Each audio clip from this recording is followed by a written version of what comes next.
Alright, good morning. I'm not dressed to impress. I'm home alone, kind of. Wood's in. So, juniper wood's in. We're getting the mash up to temp. I'm going to mash at 68. Rye and carapils ground. Here's the gorilla stuff. Sauna.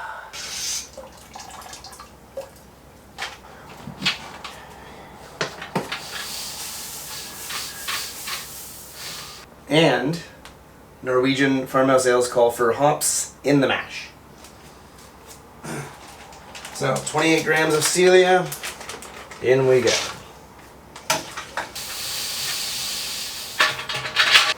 It's getting really thick at the top, so I'm going to recirculate just a bit to moisturize the stuff on top. Alright, yeah, that's doing a lot, yeah.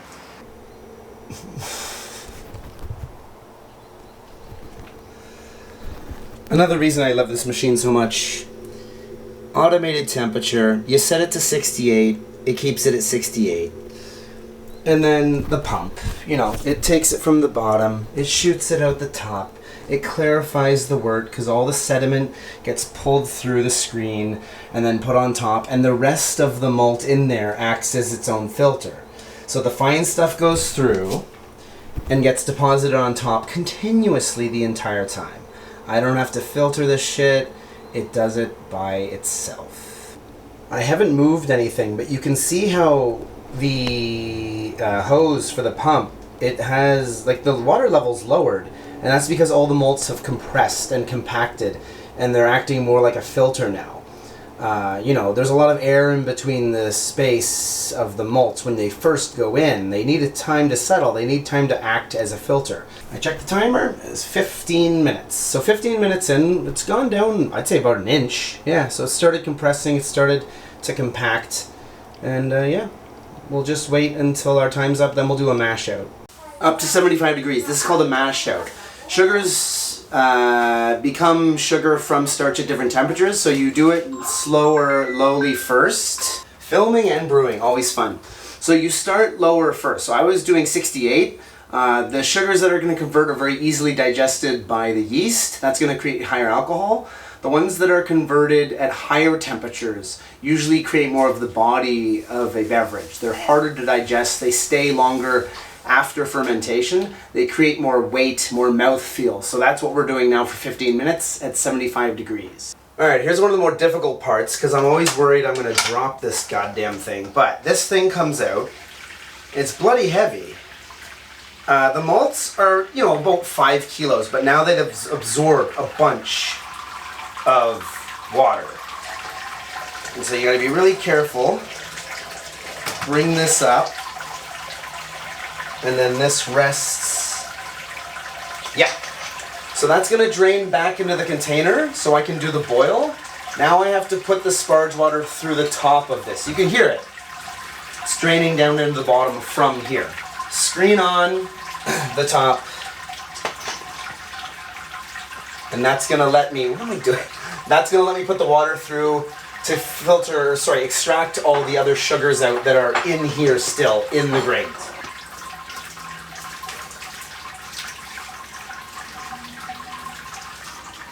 The reason you don't want to put boiling water through here, this is about 75, which is the mash out temperature. If you boil the barley itself, that's going to release a lot of those more bitter aspects of it. That's why you can boil the sugars that you extract, but a lot of the things in the barley that you don't extract, once you hit that with 100 degrees, it's going to release a lot of the tannins and astringent parts, bitter parts. So you keep this well under 100 with the barley itself. Once we get the sugar and the wort finished, like down here, go nuts, that's when the boil starts. That's going to caramelize those sugars. It's going to break a lot of the more complex sugars down so the fermentation can more easily happen. But yeah, don't boil your actual barley. Unless you're making soup. Exactly 7 liters. I'm pretty proud of myself. I'm not even joking. That was the last 200 that I needed. So, nice. Alright, we'll let this drain. The boil, now it's still at 75. But this is going to get hotter over time. Once it hits 100, that hour starts for the boil. We start with the hop schedule and the additions, and we go from there. Alright, I've been cleaning up a bit. My hop spider's in. the boil's going. We're about 12 minutes into the boil. This thing here, the hop spider, I just bought this, and if I just dump in hops into the boil by itself, the hops are going to just boil around, they're going to get everywhere, and they're kind of a pain in the ass as a home brewer to get out later.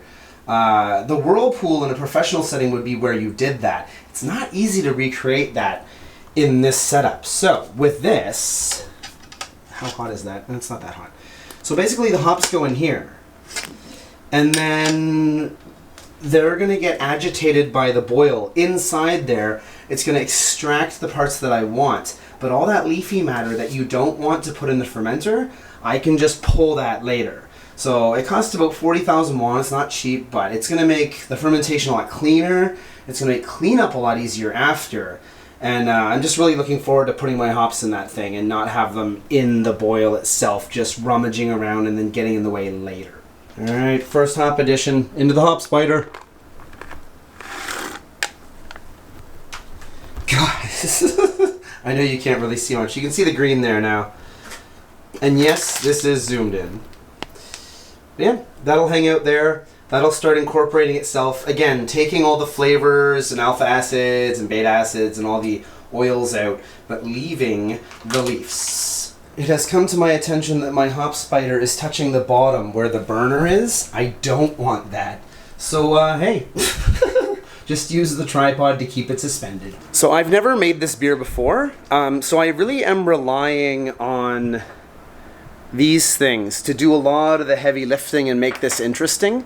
I'm not going to call it a hack or anything, but with the malt bill having like oats, wheat, and a pale malt in it, I don't want to say it's hard, but I didn't want to make like, whoa, I'll make a certain style of beer and I'll add 3 more malts. Like, I want to keep the malt bill fairly simple, but with 3 different adjuncts already in it, I didn't want to really pollute it with a bunch of extra stuff. That's why I use the rye, right? Because that Scandinavian aspect of it. The hops are fairly straightforward. I am adding some Hallertau Mittelfrüh too later. But I really do just want this to be kind of like a simple, delicious, slightly sour farmhouse style with a bit of juniper. It may taste like shit. Again, I didn't use the app that I usually use for this too. Being a farmhouse ale, I just kind of wrote it down on paper and try to figure it out, and I hope it tastes good. We'll see what happens. Alright, bit busy, but the boil's done. You can see this basically takes cold water in, puts it through a giant coil in the hot liquid, and then shoots it out down here, right? So this transfers all the heat to this cold water, and then this is actually really hot if you touch it right now. It's cooling down, tap water into 100-degree water. So this water right now, or the wort I should say, is at about 95 degrees. So we're going to put in our first, we're basically making tea. I don't want to boil these too much. I just want to make them extremely hot. Again, foggy. I'll put some more in a second. But this is the magic. That hop spider kept all this shit out, which isn't going to clog the pump later. It's not going to remain in the fermenter. It's out. It's done. We got what we wanted from the hops, and it's out now. So as far as these juniper berries are concerned, it said that for a 20-liter batch, in like a lager or something lighter, you'd want to use about 20 grams. It said something stronger like an IPA, you'd use 50. So I'm doing 40 grams because I don't want to overdo it. But I'm going to do 20 when it's at its hottest, when the heat shuts off. So I put it in around 90 degrees, 92 degrees. The other half's going to go in around 70. Again, I want it to just absorb the flavor. I don't want to boil these berries and create a lot of destruction of the berry. I just want it to kind of seep, make a tea, and that'll infuse this last bit of the wort. We're down to about 61 degrees. I put in the second juniper berries about 3 or 4 minutes ago. Waiting game at this point.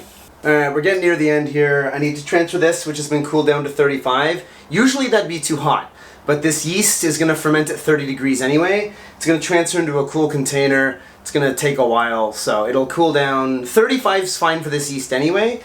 But yeah, any other time I wouldn't be doing this. Any sort of shit that comes through this pump, this has been sanitized, but it's going to go through here and hopefully catch any weird shit.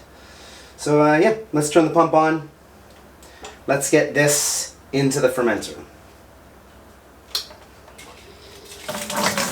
This spray through the screen also aerates the wort. You want oxygen at first because the yeast needs that when they first start propagating. So spraying it through this fine screen actually lets a lot of air into the liquid when you're putting it into the fermenter. So this serves two purposes. Yeah, I'll show you this screen when I'm done.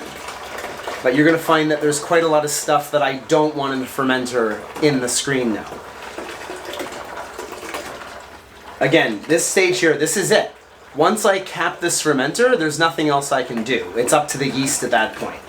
I was watching some videos about a guy who makes videos about beer, and he was interviewing head brewers, and he said, we don't really make beer, we just make like a comfortable home for the yeast. And the more comfortable and the better home you can make for the yeast, that's it. But, you know, the yeast is doing all the heavy lifting.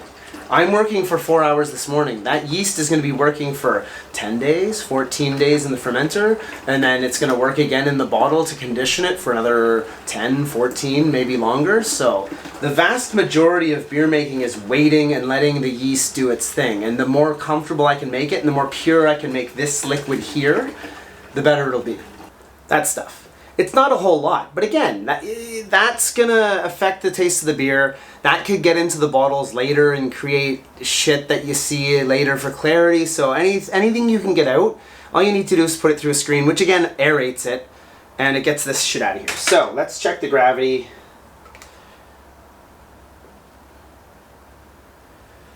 (1.06).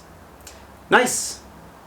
So assuming this ferments out quite a bit, we're talking about 6.3, 6.6% beer, somewhere in there. Decent strength for a farmhouse ale. Nice.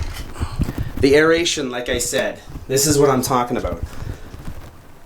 All those bubbles. Like I mentioned, the yeast, absolute crucial component. I mean, you could argue it's the most important. It needs sugar. You could do sugar and yeast and get alcohol. The hops and all that other shit, all the malt profiles secondary to this. So, again, Norwegian yeast, ferments hot, we'll dump it in, we'll cap it, and then we'll wait.